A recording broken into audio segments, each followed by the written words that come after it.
Hello दोस्तों, कैसे हैं आप सब। स्वागत है एक बार फिर से आपका अपने चैनल फैंटेसी गुरुजी में। तो आज हम बात करने वाले हैं ड्रीम 11 के बारे में। और आप लोग सोच रहे होंगे कि बार बार हम ड्रीम 11 के बारे में बात क्यों करते हैं। तो आज जो हमारा टॉपिक है वो बहुत दिलचस्प टॉपिक है और काफ़ी ज़्यादा गंभीर मुद्दा है। आज जिस मुद्दे पे हम बात करने वाले हैं वो ड्रीम 11 विनर के बारे में बात करने वाले हैं। तो आप विनर की बात करते हैं, आप लोग के मन में बहुत सारा क्वेश्चन उठ रहा होगा, क्या आज हम ड्रीम 11 विनर को लेके आएंगे। तो नहीं दोस्तों, आज हम ड्रीम 11 विनर को लेके नहीं आएंगे। आज जिस टॉपिक पे हम बात करने वाले हैं ड्रीम 11 विनर के साथ होने वाले फ्रॉड के बारे में। आखिर कैसे जब कोई व्यक्ति ड्रीम 11 में पहले अंक पे आता है और करोड़ों का मालिक बनता है तो उनके साथ कैसे फ्रॉड होता है, जबकि किसी को ये पता नहीं होता है कि ड्रीम 11 विनर का पता और मोबाइल नंबर कैसे निकालें। फिर भी ड्रीम 11 विनर के साथ फ्रॉड कैसे होता है, ये बहुत बड़ा मसला है पूरे भारतवर्ष में। क्योंकि लगातार पिछले कुछ दिनों में देखा गया है कि जो भी ड्रीम 11 के विनर मिलते हैं उनके साथ फ्रॉड हो जा रहा है। जैसे कि अभी पिछले 2-3 महीने पहले ही IPL का सीजन चल रहा था और बिहार के ही एक मजदूर थे जो कि मधुबनी डिस्ट्रिक्ट से बिलोंग करते हैं। शायद उनका नाम जियाउद्दीन था, जिन्होंने 1 करोड़ की राशि जीती थी 39 वाले कॉन्टेस्ट में टीम लगाकर। उसके बाद भी उनका पैसा उनको नहीं मिल पाया। आखिर क्या वजह है कि उनका पैसा उनको नहीं मिल पाया, क्या गलती किया था उन्होंने जिसकी वजह से उनके साथ इतना बड़ा फ्रॉड हो गया। और उनके पास जो आने वाला पैसा था, किस्मत ने तख्ता पलट मारा था, लेकिन उनकी किस्मत का दरवाजा खुल करके फिर से बंद क्यों हो गया। बहुत बड़ा मसला है। तो आज हम इसी पे डिस्कस करेंगे, बने रहिए हमारे साथ। तब तक आप इस चीज़ को पूरी तरह से नहीं समझ पाएंगे जब तक कि आप हमारा पूरा वीडियो नहीं देखेंगे। अगर आपने हमारी वीडियो को स्किप किया तो आपका इस वीडियो को देखना व्यर्थ हो जाएगा। इसलिए बन रहिए हमारे पूरे वीडियो के साथ और देखिए आखिर क्यों होता है ड्रीम 11 के विनर के साथ फ्रॉड। तो विनर फ्रॉड की जब हम बात करते हैं तो हम जैसे बहुत सारे ऐसे युवा हैं जो आज के डेट में अच्छी खासी एजुकेशन लेकर के बेकार पड़े हुए हैं। बहुत सारे IITian हैं, बहुत सारे टेक्निकल नॉलेज वाले स्टूडेंट हैं और बहुत सारे सॉफ्टवेयर इंजीनियर हैं, या फिर सीधे शब्दों में कहें तो बहुत सारे हैकर्स हैं। हैकर्स की अगर बात आती है तो हैकर्स क्या होता है, सबसे पहले हम हैकर्स की बात करते हैं। तो हैकर्स 2 प्रकार के होते हैं, व्हाइट हैकर और ब्लैक हैकर। व्हाइट हैकर वो हैकर होते हैं जो प्रशासन के लिए काम करते हैं, लेकिन ब्लैक हैकर वो होते हैं कि अपने चेहरे को नहीं दिखाते हैं और चेहरे के पीछे से साइबर क्राइम करते हैं। मतलब आधुनिक भारत में कंप्यूटर के माध्यम से बड़ी बड़ी चोरी करते हैं। इस चोरी में कुछ भी हो सकता है, किसी नेता का पैसा लूटा जा सकता है, किसी मंत्री का पैसा लूटा जा सकता है, किसी बिजनेसमैन का पैसा लूटा जा सकता है, या फिर भारत की गुप्त जो सूचनाएं हैं जो डिजिटल लॉकर में बंद है उन सभी चीज़ों को चुराया जाता है। तो आखिर ये ऐसे होता क्यों है। तो हैकिंग का मतलब ये होता है इम्पॉसिबल को पॉसिबल करना। जब हम ड्रीम 11 पे टीम लगाते हैं, जब हमारा रैंक पहला आता है तो आखिर कैसे हैकर्स को पता चल जाता है। तो दोस्तों, इस पृथ्वी पे जो भी चीज़ बनाया गया उसका 2 परिणाम होता है, एक अच्छा और एक गलत। अगर सॉफ्टवेयर को अच्छे उपयोग के लिए बनाया गया है तो सॉफ्टवेयर का गलत उपयोग भी किया जाता है। ऐसे में हैकर्स इनका गलत उपयोग करते हैं। आपकी डेटा किसी न किसी प्रकार से, चाहे कोई भी एप्लीकेशन हो, उसके सिस्टम को क्रैक कर देते हैं, या फिर ऑनलाइन थ्रू, या फिर एप्लीकेशंस वाले जितने भी कंपनियां होती है, ड्रीम 11 हो, फैंटेसी 11 हो, हौजत हो, क्रिक सर्किल हो, कोई भी हो, कुछ पैसों के खातिर वो आपका डेटा बेच देते हैं बड़ी बड़ी कंपनियों के साथ। जैसे ही आपका डेटा बिकता है तो डेटा कहीं ना कहीं ऑनलाइन के माध्यम से बहुत सारे चीज़ों पे चढ़ा दिया जाता है, जिसके बाद जो हैकर्स है उस चीज़ को सर्च करते रहते हैं कि आज इस सिस्टम पे क्या हो रहा है।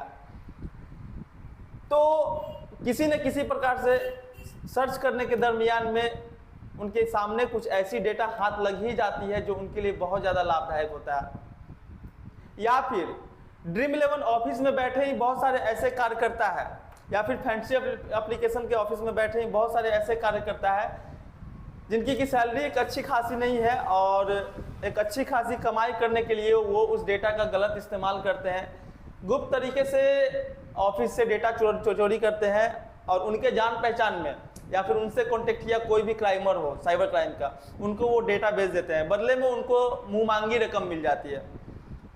जैसा कि आज मैच हुआ और आज के मैच में मान लिया जाए मैंने करोड़ों रुपए जीता, उसके बाद ये डेटा ड्रीम 11 पे जैसे ही सबमिट होता है, अपडेट होता है, तो ड्रीम 11 में बैठे जितने भी अधिकारी है वो हमारी डेटा को देखते रहते हैं, वो हमारी प्राइवेसी को देखते रहते हैं, क्योंकि उनके पास सारा एक्सेस होता है ड्रीम 11 का, लेकिन हम और आप इस एक्सेस को नहीं देख सकते हैं। देखने के दरमियान में वो उस जगह से विनर का मोबाइल नंबर, विनर का एड्रेस निकाल लेते हैं और साइबर क्राइम वालों को दे देते हैं, जिसके बाद शुरू होता है असली खेल। जैसे ही आप गेम जीतते हैं, थोड़े समय बाद आपको साइबर क्राइम के लोगों द्वारा कॉल आना स्टार्ट हो जाता है। ताजुब की बात है ना, जब आपका मोबाइल नंबर सर पब्लिश नहीं है वहाँ पे, फिर भी आपके नंबर पे फोन आ रहा है कि ऐसा कैसे होता है। तो कहीं ना कहीं से तो डेटा लीक हो रहा है। इन्हीं डेटा लीक होने की वजह से साइबर क्राइम के जितने भी लोग हैं वो आपको कॉल करने लगते हैं। कॉल करते हैं, आपको बोलते हैं कि मैं ड्रीम 11 का अधिकारी हूँ, मैं ड्रीम 11 का अधिकारी हूँ और आपने करोड़ों रुपए जीते हैं। अगर आपको अपना पैसा विड्रॉल करना है तो हमारे द्वारा बताए गए कुछ स्टेप्स को आपको पूरा करना पड़ेगा। उसके बाद जो विनर होते हैं उन्होंने कभी पहले इनसे बातें नहीं की होती है और उनका स्पीकिंग पावर भी इतना बढ़िया होता है कि वास्तव में लगता है कि नहीं, वास्तव में कोई ड्रीम 11 का अधिकारी या फिर किसी फैंसी एप्लीकेशन का अधिकारी ही हमसे बात कर रहा है। उसके बाद गेम स्टार्ट होता है, वो आपसे बात करना स्टार्ट करते हैं, आपको अपने झांसे में लेते हैं और कहते हैं कि आपको अगर आपके जीते हुए करोड़ों रुपए चाहिए तो हमारे द्वारा बताए गए कुछ स्टेप्स को आपको कंप्लीट करना होगा। और जब आप इस कार्य के लिए एग्री हो जाते हैं तो वो आपको कहते हैं कि आपके सेट पे एक ऑथेंटिफिकेशन नोटिफिकेशन जाएगा, आप उसको क्लिक करेंगे और सारी जो परमिशंस है उसको अलाउ कर देंगे। मतलब आपके मोबाइल पे जितने भी शर्तें, नियम एवं शर्तें आ रहे हैं उन सबको आप अलाउ करते चले जाइए। जैसे ही आप अलाउ करते हैं उसके बाद लास्ट में आपको बोला जाता है कि अब आपके नंबर पे एक लास्ट प्रोसेस है OTP जाने का। जैसे ही आप OTP देंगे, उस OTP के बाद आपका सारा अमाउंट आपके अकाउंट में ट्रांसफर कर दिया जाएगा। आप तो सोचते नहीं है कि हमारे साथ क्या हो रहा है, आपको तो एक अलग सी खुशी होती है कि हमने करोड़ों रुपए जीते हैं और एक OTP देने के बाद हमारा जो पैसा है हमारे अकाउंट में आ जाएगा। यही सबसे बड़ी गलती आप करते हैं। अगर एक्सेस आपका ले लिया जाता है उसके बाद भी कुछ नहीं बिगड़ सकता है, लेकिन जैसे ही आप OTP देते हैं आपका सारा मोबाइल का कमांड उसके हाथ में चला जाता है। OTP लेने के बाद वो लॉगिन चेंज कर देते हैं आपके ड्रीम 11 अकाउंट का या फिर आपकी किसी अनफैंसी एप्लीकेशन का, और लॉगिन चेंज करने के बाद वो सारी चीजों को चेंज कर देते हैं और अपना अकाउंट ड्रीम 11 पे लगा देते हैं।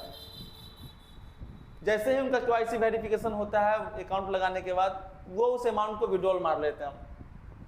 आप लोग सोच रहे होंगे कि आखिर कैसे इतना सारा अमाउंट एक बार में विड्रॉल मार लिया जाता है। तो जब ड्रीम 11 की शुरुआत हुई थी उस समय में ज्यादा पैसे एक बार में विड्रॉल नहीं होते थे, लेकिन आज के डेट में एक बार में 1 करोड़ रुपए विड्रॉल हो जाते हैं। जी हाँ दोस्तों, एकदम सही बात है। मैंने कई इंटरव्यू विनर का इंटरव्यू किया है जो एक बार में 70 लाख 80 लाख और 1 करोड़ रुपए तक विड्रॉल कर चुके हैं।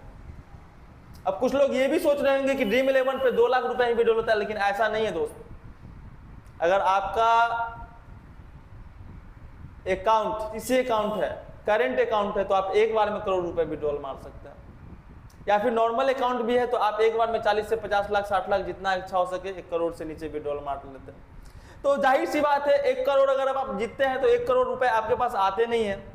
30% काट के 70 लाख रुपए आपके पास आते हैं, तो 70 लाख रुपए एक बार में विड्रॉल क्यों नहीं मारा जाएगा? मार लिया जाता है। आपको धमकाया जाता है कि अगर आपने OTP नहीं दिया तो आपके साथ ये कर लिया जाएगा, वो कर लिया जाएगा। आप गरीब मजदूर, कोई शिक्षित लोग तो है नहीं। ड्रीम 11 पे मैंने बहुत सारे ऐसे विनर को देखा है जो कि शिक्षित नहीं है, जिनको मैच का अनुभव नहीं है, सिर्फ राम भरोसे टीम लगा दी है, उनका लक साथ दे देता है और वो जीत जाते हैं। चालाक होते हैं कुछ लोग जो किसी को अपनी गोपनीयता नहीं बताते, लेकिन कुछ लोगों के झांसे में आकर के अपनी गोपनीयता बता देते हैं, जिसकी वजह से उनके साथ फ्रॉड हो जाता है। यही हुआ था जियाउद्दीन के साथ। 1 करोड़ रुपए जीते थे, लेकिन पटना से चेन्नई से चले थे, फ्लाइट पकड़ के कर्ज लेके अब तो करोड़ों के मालिक बन गए, लेकिन फ्लाइट में बैठने से पहले ही उनका सारा पैसा उड़ा दिया गया। 3 से 4 ट्रांजेक्शन में उनके टोटल पैसा निकाल लिया गया, जिसके बाद साइबर क्राइम में केस भी किया गया था, लेकिन बिहार की प्रशासन इतनी नाकाम हो चुकी है कि किसी भी केस को हैंडल नहीं कर पाती है। वो किसी न किसी चीज का हवाला देकर के नकार देती है चीजों को। और आज भी जियाउद्दीन को उनके द्वारा उनका जो पैसा था फ्रॉड हुआ, वापस नहीं मिल पाया, जबकि उस पर सारा डिटेल्स था कि किस अकाउंट में हमारा सारा पैसा विड्रॉल मारा गया। तो दोस्त, अगर आप ड्रीम 11 पे टीम लगाते हैं, करोड़ों के मालिक बनने का सपना देखते हैं, तो कभी भी अगर किसी भी प्रकार से आपको फोन आता है ड्रीम 11 से और कहा जाता है कि हम ड्रीम 11 के अधिकारी बोल रहे हैं, आपको ऑथेंटिफिकेशन करवाना पड़ेगा, OTP देना पड़ेगा, तो आप कभी भी ऐसा ना करें। एक चीज और है दोस्त, क्या वास्तव में ड्रीम 11 एप्लीकेशन वाले ऑफिस से आपको अधिकारी कॉल करते हैं? जी हाँ दोस्तों, ये भी एक सत्य है कि ड्रीम 11 अधिकारी आपको कॉल करते हैं, लेकिन जब वो कॉल करेंगे तो आपसे कुछ ऐसी बातें पूछेंगे जो आपके एप्लीकेशन से रिलेटेड है। जैसे ही आप बताएंगे तो आप समझ जाएंगे कि हाँ ये ऐसा है, लेकिन आपसे वो कभी भी OTP और सेट ऑथेंटिफिकेशन नहीं मांगे। वो आपसे आपका जीमेल पूछेंगे, वो आपसे आपका स्किल स्कोर पूछेंगे, वो आपसे आपका नाम, आपका डेट ऑफ बर्थ पूछेंगे। क्योंकि जब आप एप्लीकेशन क्रिएट करते हैं तो उस पर आप सारी जानकारियाँ साझा किए हुए होते हैं, तो इतने से उन लोगों को पता चलता है कि नहीं ये आदमी सही है। OTP की यहाँ कोई बात ही नहीं बनती है, ऑथेंटिफिकेशन की कोई बात ही नहीं बनती है। अगर आपने मेरे वीडियो को देखा और आपने कभी ड्रीम11 में करोड़ रुपए जीत लिया तो यकीन मानिए दोस्त, आपके साथ कभी भी फ्रॉड नहीं होगा, क्योंकि ये जानकारी आज तक किसी भी यूट्यूबर ने इस जानकारी को साझा नहीं किया है। दोस्त आप सोच रहे हो कि मैं ऐसा क्यों बोल रहा हूं, तो दोस्त ये चैनल मेरा नया चैनल है, लेकिन मेरा एक चैनल है पब्लिक उड़ान न्यूज़, जिसपे मैं न्यूज़ चलाता हूं। तो उस पर मैंने बहुत सारे इंटरव्यू किया है ड्रीम11 विनर का, और इन सभी चीज़ों को देखने के बाद, एक अच्छी खासी एक्सपीरियंस होने के बाद मैं इन मुद्दे पे आज आप लोगों के बीच डिस्कस कर रहा हूं। तो दोस्त आज इस जानकारी को साझा करते हुए मुझे बहुत खुशी मिल रही है कि अगर कोई भी व्यक्ति अगर जीतते हैं, अगर एक भी पर्सन हमारे बताए हुए चीज़ को देख करके अगर फ्रॉड से बच जाते हैं, तो इससे बड़ी बात मेरे लिए कुछ और नहीं होगी। आशा करते हैं कि आपको हमारा वीडियो अच्छा लगा होगा। अगर आपको हमारा वीडियो अच्छा लगा तो सब्सक्राइब करें हमारे चैनल को और बेल आइकन को जरूर दबाएं ताकि हमारी हर वीडियो आप तक पहुंच सके।